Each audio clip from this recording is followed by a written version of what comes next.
Hi, I'm Craig, and I help veterans go from feeling stuck and unseen after service to living with confidence, connection, and purpose so that they can thrive in civilian life and relationships. Hey, vets and families, welcome to Royal Rock, where we help you reclaim your purpose, strengthen relationships, and live royally and live well. In today's video, we're going to learn how to connect your secondary conditions to your primary connected disabilities with the right evidence and a good understanding of the process that's listed there in 38 CFR 3.310. The goal is to maximize our VA disability rating and benefits. So without further ado, let's get started.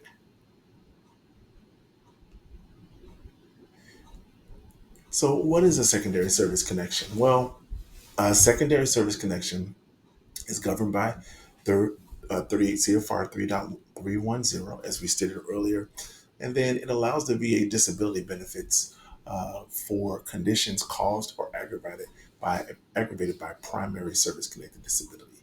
So, primary service connected disability, and then there is an aggravation of a secondary connected disability because of that first one. So it's treated as part of the original primary condition, but it's rated separately, as we'll see. So here's a brief overview of 3.310. So 3.310 in the 38 CFR are disabilities that are proximately due to or aggravated by service-connected disease or injury. And there are a lot of people talking about service, secondary service connection.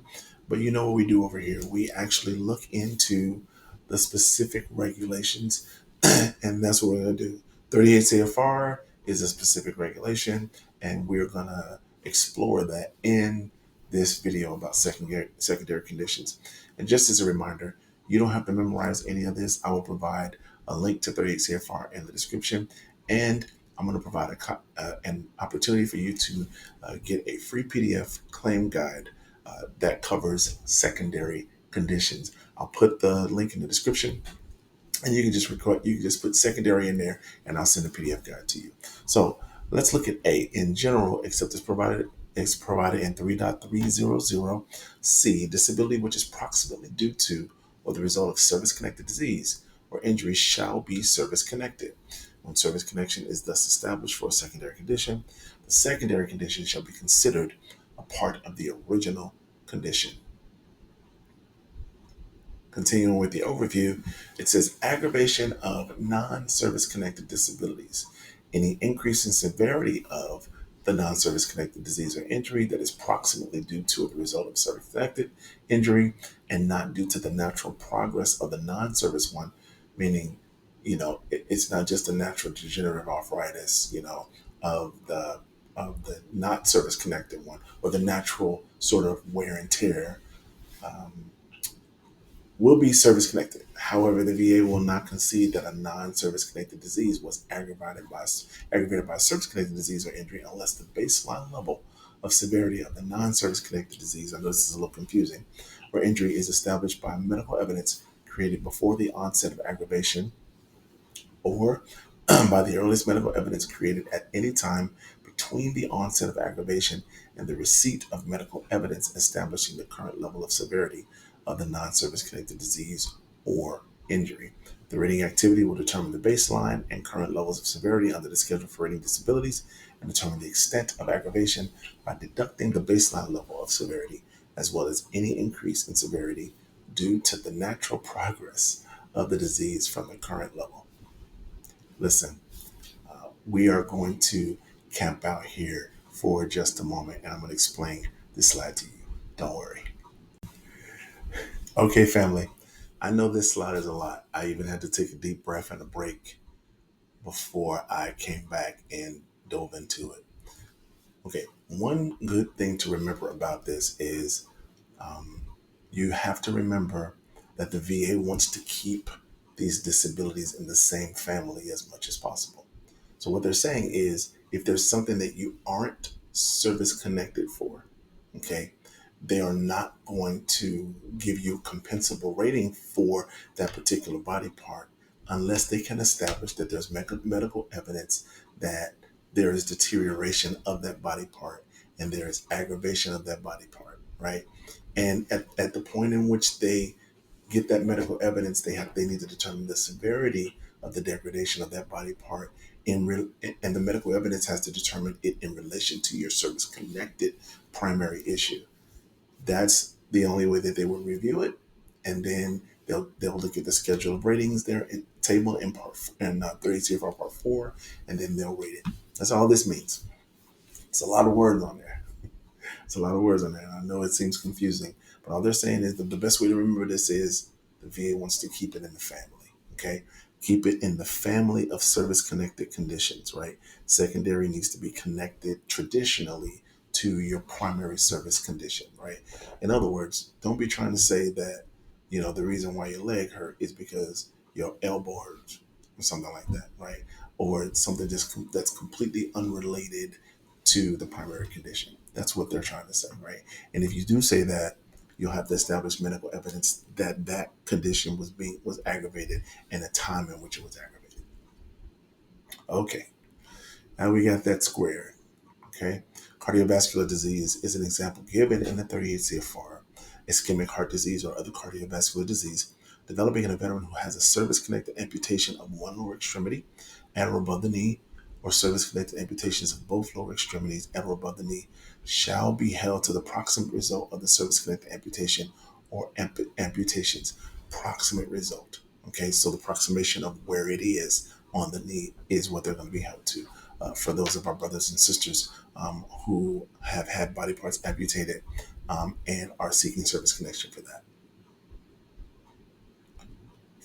or for cardiovascular disease as a result of that. Okay.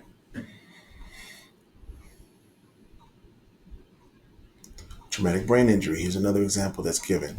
In a veteran who has a service-connected TBI, the following shall be held to the proximate result of the service-connected TBI in the absence of clear evidence to the contrary.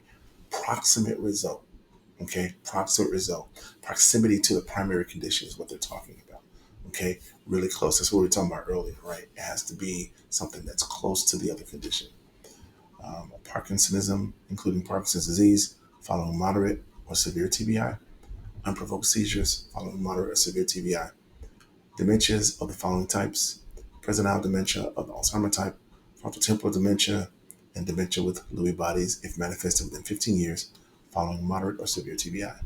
Depression if manifested within 3 years of moderate or severe TBI, within 12 months of mild TBI, or diseases of hormone deficiency that result from hypothalamic pituitary changes if manifest within 12 months of moderate or severe TBI. And speaking of TBI family, don't worry, I'm going to do a deep dive on TBI when I go into specific claims and strategies on how to file those claims.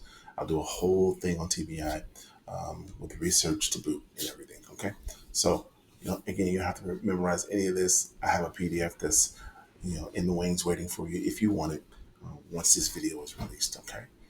Um, Neither the severity levels nor the time limits in paragraph D1 of this section preclude a finding of service connection for conditions shown by evidence to be approximately due to service-connected TBI.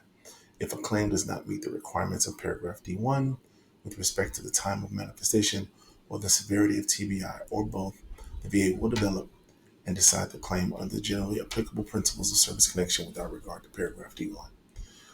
For the purposes of this section, the VA will use the following table for determining the severity of a TBI.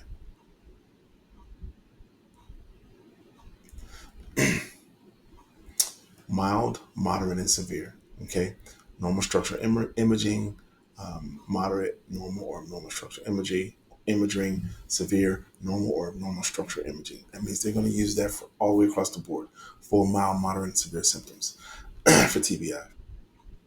LOC, greater than 30 minutes and less than 24 hours. LOC greater than 24 hours for severe. All right. I'll let you know what these acronyms mean in a moment. ALC is a moment of up to 24 hours for mild. ALC greater than 24 hours. Severity is based on other criteria for ALC. PTA is greater than 1 day and less than 7 days for moderate. 0 to 1 day for mild.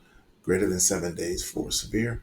And then GCS equals 13 to 15 for mild, 9 to 12 for moderate, and 3 to 8. So what do those acronyms mean? The factors considered are structural imaging of the brain. That's whenever they take tests or run tests on the brain. LOC means loss of consciousness. AOC means alteration of consciousness in the mental state. And PTA means post-traumatic amnesia. GCS is Glasgow Coma Scale. For the purposes of injury stratification, the Glasgow Coma Scale is measured at or after 24 hours. That's a measuring device that they use to determine the level of severity in TBI. Okay? The determination of the severity level under this paragraph is based on the TBI symptoms at the time of injury or shortly thereafter, rather than the current level of functioning. The VA will not require that the TBI meet all criteria listed under a certain severity level in order to classify the TBI to that severity level. If a TBI meets this criteria in more than one category of severity, then the VA will rank the TBI at the highest level in which a criterion is met, except where the qualifying criterion is the same at both levels. And then there's the authority, USC. Whenever I do the PDF, I will link. I will provide links to references and resources, and I'll also provide a strategy guide at the end for filing secondary service connections.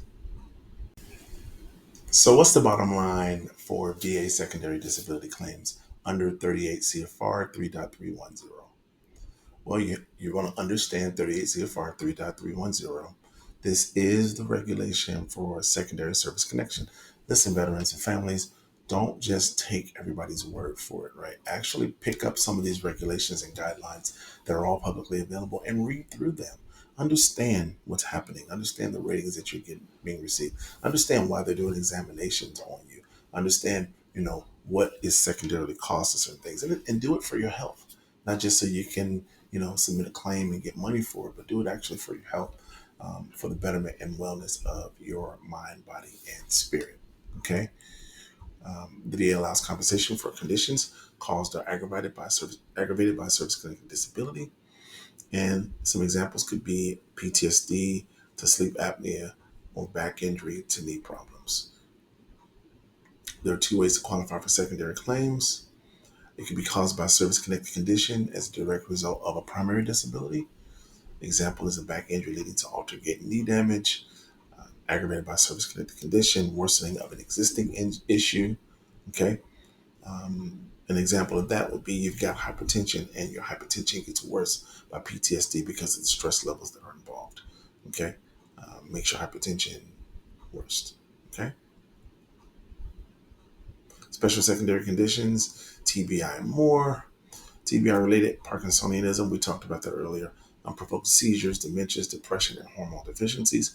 Other common wins for secondary conditions are mental health disorders, which are depression and anxiety, sleep apnea, radiculopathy, migraines, and gastrointestinal issues, particularly in the IBS and GERD categories, irritable bowel syndrome and GERD. That GERD is a long word that I'm not going to say. Gastrointestinal urinary disorders. Aha, I think I got it. Okay. Filing a strong secondary claim. Here are some things you want to look at. Get a diagnosis from a licensed professional. Show evidence that your secondary claim condition is at least as likely as not caused by or aggravated by primary conditions. It's the same thing you do when you seek to establish service connection for primary conditions. Okay, you want to make sure it's at least as likely as not caused by that primary condition.